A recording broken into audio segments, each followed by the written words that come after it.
Hi, I'm Marissa, and I'm going to be your tour guide. For the next few minutes, I'm going to show you how we get our local news. So, sit back, relax, enjoy the show.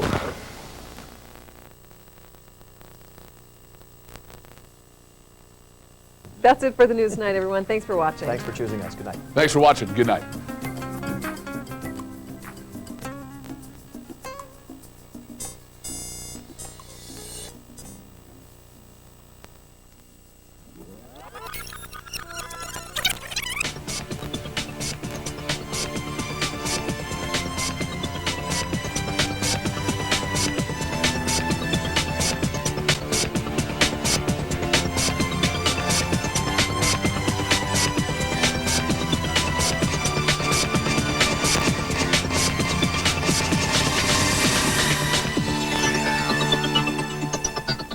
A typical day here at Channel 3 starts with phone calls to the Palmdale and Lancaster Sheriff Stations, the CHP, and the LA County Fire Department to find out if anything significant happened overnight or if anything is going on that morning. Shootings, armed robberies, fatal accidents, house fires, or anything that might affect viewers.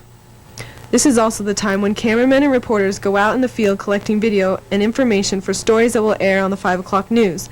A schedule is typed up the night before for news shoots like fundraisers, human interests, school events, and community events. These are stories that reporters have scheduled themselves or from information people have submitted in advance. While in the field, shooters get static or still shots of various things going on at the location. Meanwhile, reporters take notes, mingle with other people, and listen to speakers. Then the reporter might interview people to get a soundbite. Back at the office, the reporter scans through the footage to pick out the different shots and soundbites they want to use. Story slugs are written on a whiteboard called a storyboard. It lists stories, what type of video will be used, who is writing the story, and how long the story will be. Scripts are printed copies of all news stories. Reporters turn in their stories after they have had someone else read over it. The script person then makes copies which go to the technical director and the anchor reading it. The original gets taped together in order for each block of the news. The taped copy is pushed through the teleprompter during news for the anchors to read. The rundown provides all the information needed for scripts, including who is reading the story, the edit tape that the story footage is on, and the length of the footage. They get all of their information about what edit tape and how long the footage is off of the edit sheet. The shooters who go out in the morning come back and edit in the afternoon. They use the info submitted by reporters to assemble different clips of video and sometimes sound bites together for each story. Certain stories require the editors to match specific video to the story script. 30 minutes before the news, people start to set up the studio. They position the news desk, arrange the cameras, check graphics, check microphones, and turn on all of the lights. It takes a whole crew of people to air the news. Mike, the audio guy, John Rex, the technical director, Jen G, the tape operator, Naomi, the graphics person, Fred on teleprompter, camera guys Mike and Wes, and anchors Bob, Lila, Mitchell, and Asha. News is 30 minutes long and consists of 5 different blocks. The first block is breaking news, hard news that affects a lot of people. The second block is typically more lighthearted and includes weather. The third block has more serious news and it has World Watch with world and national news.